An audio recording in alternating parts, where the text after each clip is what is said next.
Foi um ocorrido há tempos, em uma cidade bonita, simples e cheia de leveza, Florença, em Itália. Um lugar onde um famoso médico tinha presença, conhecido por Ackermann, fazia sucesso. Tanto era por seu exímio talento, quanto uma gentileza e sabedoria incalculável. Era comum que pessoas de todo o mundo se deslocassem de seus países para consultá-lo, quase como um anjo que recuperava a vida de crianças presas por um fio, tão perto de seus últimos suspiros. Pois bem, esse homem afortunado com tal habilidade teve um filho, ou melhor, uma filha, uma criança bonita, com um olhar puro que nunca abandonou. Ganhou o sobrenome de sua mãe e também o nome que a mãe de seu pai recebeu. Mas havia um porém. Por maior que fosse a quantidade de inteligência e carisma que a menina possuísse, sua vida tão curta já estava comprometida. Ninguém imaginou que logo a filha de um cirurgião tão renomado estivesse tão próxima de ir embora, mal tendo chegado. Mas não custava tentar salvá-la, assim como fizeram com todas as outras crianças que pelas suas mãos passaram. Se ele pôde trazer esperança para as outras famílias, por que não conseguiria fazer o mesmo pela sua? Mas ele tinha duas escolhas: tentar seu melhor para salvar sua filha, ou deixá-la morrer sem fazer absolutamente nada. Pensou nisso por dias. Como poderia ele deixar que ela morresse sem mais nem menos? Deixaria que partisse sem dar uma chance ao que sabia fazer de melhor na vida? Conseguiria lidar com a amargura e o peso da dúvida que estaria fadada a carregar pelo resto dos dias? E ao mesmo tempo, o quão pior poderia ser descobrir que ela morreu por sua incompetência? Se não fosse bom o bastante, e até um mísero erro, o menor deles, seria o bastante para acabar de vez com a pouca esperança que restava. A conclusão final estava jogada sobre seus ombros, tendo um peso absurdamente alto. Parecia tão insuportável que mal se dava conta. Mas já havia feito uma escolha. Pareciam haver 1000 agulhas fincadas em seu cérebro. Tamanha era a responsabilidade de escolher o risco.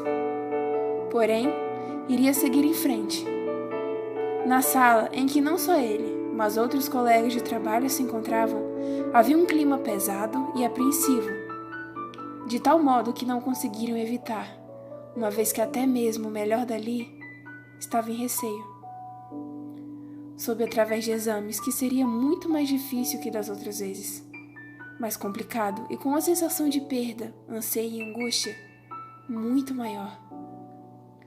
Já havia chegado na hora certa, o momento em que tudo seria decidido, então voltar atrás não era uma escolha. Respirou fundo quando a ponta das mãos entraram em contato com o corpo pequeno. Começariam agora. Todos estavam muito mais concentrados que o comum. Não é como se em operações anteriores não dessem tudo de si. Sempre o faziam. Porém, dessa vez, algo a mais. Puxava e cobrava com mais força. Uma pressão que sufocava, mas ao mesmo tempo era leve. Sequer paravam para ver uma troca de olhares. A concentração era total e ninguém, absolutamente ninguém, parecia afim de incitar uma distração, por mínima que fosse. Foram horas e horas de pura dedicação. O tempo parecia escorrer, torturando e desafiando a sanidade, como numa brincadeira de resistência. Quem seria o primeiro a desistir e deixar que tudo fosse por água abaixo? Faltando pouco para finalizarem, aumentaram a dedicação, se é que isso fosse possível, mas impuseram. Até os últimos detalhes possíveis deram o seu máximo. Mas, ainda assim, não havia sido suficiente. Mesmo depois de tanto, a menina não conseguiu aguentar. E bem, como explicar um sentimento de perda sem usar todas as palavras já óbvias, sem passar a impressão de algo aparentemente superficial? Não há uma outra maneira. Naquele momento em que o coração da menina parou de bater, o Ackermann deixou as mãos caírem ao lado do corpo. Não sabia se era pelo extremo cansaço ou a sensação de sufoco que lhe agarrava a garganta. O mais provável era que ambos o consumissem. Também não havia um porquê para segurar o choro. Se sentia doloroso demais, quebrado demais e insuficiente demais. Sabia que todos deram tudo de si, mas nem mesmo tudo foi o bastante.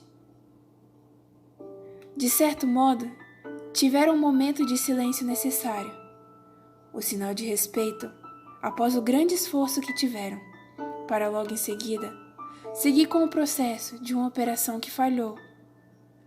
Saíram um por um, mas o Ackerman se manteve.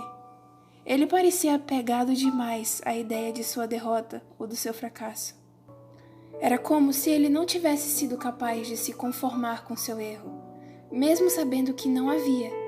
Ninguém tinha errado em momento nenhum. Não tiveram culpa.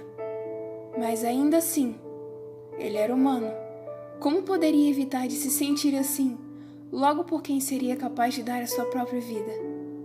Apoiou a cabeça na cama, próximo de onde a menina estava deitada, e despejou por palavras o que sentia. Ao menos ele tentou. Tentou se expressar, mesmo incapacitado. As palavras deixaram de vir quando tomou coragem para olhar no rosto dela uma última vez. Quando fez, não pôde segurar mais que 10 segundos sem voltar a desabar. E nem fez ideia de quanto tempo passou ali. Apenas precisava deixar que metade daquele sentimento fosse expressado. Porque sair, ele não iria.